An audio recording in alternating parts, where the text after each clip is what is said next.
ಬಿಜೆಪಿಯಲ್ಲಿ ಸೃಷ್ಟಿಯಾಗಿರುವಂತಹ ಆಂತರಿಕ ಕಿಚ್ಚಿಗೆ ಸಂಬಂಧಪಟ್ಟಂತೆ ನಾವು ಮಾಹಿತಿ ಕೊಡ್ತಾ ಇದ್ವಿ. ರೇಣುಕಾಚಾರ್ಯ ಪ್ರತಾಪ್ ಸಿಂಹ ವಿರುದ್ಧ ವಾಗ್ದಾಳಿ ಮಾಡೋದನ್ನ ಮುಂದುವರಿಸಿದ್ದಾರೆ. ಏನೇನು ಹೇಳಿದ್ದಾರೆ ಡೀಟೇಲ್ಸ್ ನೋಡ್ತಾ ಹೋಗೋಣ.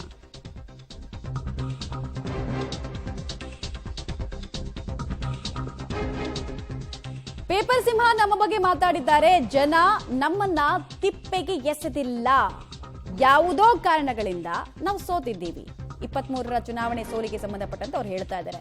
ಆದ್ರೆ ನಿಮ್ ತರ ಪೇಪರ್ ಸಿಂಹ ಅಲ್ಲ. ಮೈಸೂರಿನಲ್ಲಿ ಎಷ್ಟು ಸಂಘಟನೆ ನೀವು ಮಾಡಿದ್ದೀರಿ, ಎಷ್ಟು ಜನರನ್ನ ನೀವು ಗೆಲ್ಲಿಸಿದ್ದೀರಿ, ನೀನು ಏನು ಪ್ರಯೋಜನ ಇಲ್ಲ. ಡಸ್ಟ್ಬಿನ್ ಕೊಚ್ಚೆಗೆ ಎಸ್ತಿದ್ದಾರೆ. ಪ್ರತಾಪ್ ಸಿಂಹ ವಿರುದ್ಧ ಅವರದೇ ಪಕ್ಷದ ನಾಯಕ ರೇಣುಕಾಚಾರ್ಯ ಅವರ ವಾಗ್ದಾಳಿ. ಕಾಂಗ್ರೆಸ್ ನಾಯಕರದಲ್ಲ ಇದು, ಅವರದೇ ಪಕ್ಷದ ನಾಯಕರ ವಾಗ್ದಾಳಿ. ಈಗ ಏನಾಗಿದೆ, ನಮ್ಮ ಹಳ್ಳಿಗಳಲ್ಲಿ ಒಂದು ಗಾದೆ ಇದೆ, ಎದ್ದು ಬಂದ್ರೆ ಆಳಲ್ಲ, ಕುಂಟ ಕಲಂಗಡಿ ಹೊಲ ಕಾದಂಗೆ. ಸುಮ್ಮನೆ ಆವೈತೆ ಅರಿವೆ ಬಿಡ್ತಕ್ಕಂಥ ಈ ದಾರಿ ತಪ್ಪಿಸಕ್ಕಂಥ ಕೆಲಸವನ್ನು ಮಾಡ್ತಾರೆ. ನೀವು ನಮ್ಮ ಮಾಧ್ಯಮ ಸ್ನೇಹಿತರು ನಾನು ಏನಕ್ಕೆ ಬರಲಿದೆ, ವಿನಾಕಾರಣ ಅವ್ರ ಹೆಸರು ಹೇಳಿ ನೀವೇ ಅವ್ರನ್ನ ಹೀರೋಗಳು ಮಾಡ್ತಾ ಇದ್ದೀರಿ. ಸ್ವಯಂ ಘೋಷಿತ ನಾಯಕರು ಅವ್ರು, ಯಾರು ಮಾತಾಡ್ತಾರಲ್ಲ ಸ್ವಯಂ ಘೋಷಿತ ನಾಯಕರು. ಅವ್ರು ಇರೋದು ಎಷ್ಟೋ ನಾಲ್ಕೇ ಜನ ನೋಡಿ. 50 ಜನ ಕಳೆದ 15 ನಮಗೆ ನಾವೇ ಯಡಿಯೂರಪ್ಪನವರು, ವಿಜೇಂದ್ರ ಯಾರು ಅವರನ್ನು ಕೇಳಿಲ್ಲ.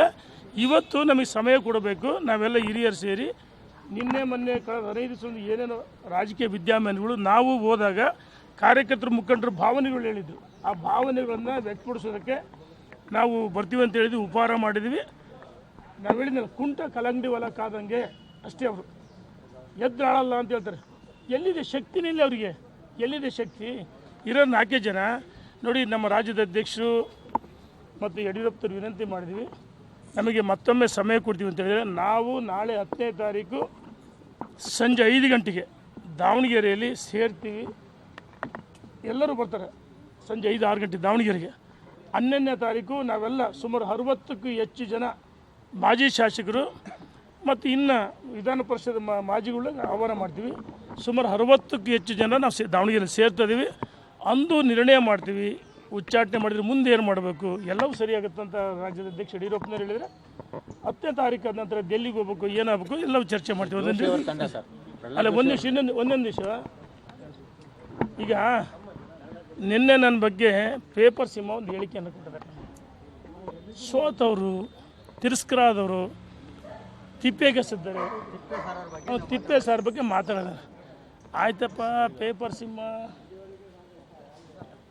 ನಮ್ಮ ಕ್ಷೇತ್ರಗಳಲ್ಲಿ ನಮಗೆ ಸಾಮರ್ಥ್ಯ ಇದೆ, ನಮ್ಮದೇ ಆದ ಸಂಘಟನೆ ಇದೆ, ನಮಗೆ ವರಿಷ್ಠರು ಟಿಕೆಟ್ ಕೊಟ್ಟಿದ್ರು, ಯಾವುದೋ ಕಾರಣಕ್ಕೂ ಸೋತಿದ್ದೀವಿ. ಒಳ ಮೀಸಲಾತಿ, ಬೇರೆ ತಪ್ಪುಗಳಿಂದ ನಮ್ಮ ತಪ್ಪುಗಳಿಂದ ನಾವು ಸೋತಿದ್ರು. ಹೇಳ್ತೀನಿ, ನಮ್ಮನ್ನು ಜನ ಸೋಲಿಸಿಲ್ಲ, ನಮ್ಮನ್ನು ಜನ ತಿರಸ್ಕಾರ ಮಾಡಿಲ್ಲ, ನಮ್ಮನ್ನು ತಿಪ್ಪೆಗೆಸಲ್ಲ.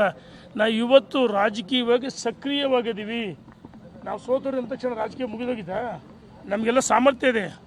ಜನ ರೇಣುಕಾಚಾರ್ಯ ಅವರ ಮಾತಿದು. ಪ್ರತಾಪ್ ಸಿಂಹ ಅವರ ಮಾತಿಗೆ ಇವರು ಕೂಡ ಟಕ್ಕರ್ ಕೊಡ್ತಾ ಇದ್ದಾರೆ. ತಿಪ್ಪೆ ವರ್ಸಸ್ ಡಸ್ಟ್ಬಿನ್ನ ಮಾತಿನ ಜಟಾಪಟಿ ಬಿಜೆಪಿಯಲ್ಲಿ ಯಾವ ರೀತಿ ಇದೆ, ಕಾರ್ಯಕರ್ತರಿಗೆ ಇದು ಏನು ಸಂದೇಶ ಕೊಡೋದಕ್ಕೆ ಹೊರಟಿದ್ದಾರೋ? ಅಟಲ್ ಬಿಹಾರಿ ಅವರ ಕನಸಿನ ಬಿಜೆಪಿ ಇದೇನಾ? ಅಟಲ್ ಬಿಹಾರಿ ಅವರು ಹೇಳ್ತಾ ಇದ್ರು, ಅಂಧೇರ ಚಟೇಗ, ಸೂರಜ್ ನಿಕ್ಲೇಗ, ಕಮಲ್ ಕಿಲೇಗ ಅಂತ. ಇಲ್ಲಿ ಕಮಲ ಕಿಲ ಅಂತ ಇದೆಯೋ ಅಥವಾ ಮುದುಡಿ ಹೋಗ್ತಾ ಇದೆಯೋ? ಭಿನ್ನಮತ ಅನ್ನೋದು ಇಲ್ಲಿ ಮಾಸದ ಗಾಯವಾಗಿ ಬಿಜೆಪಿಯನ್ನ ಹುರಿದು ಮುಕ್ತಾ ಇದೆ ಅನ್ನೋದ್ರಲ್ಲಿ ಯಾವುದೇ ಡೌಟ್ ಇಲ್ಲ.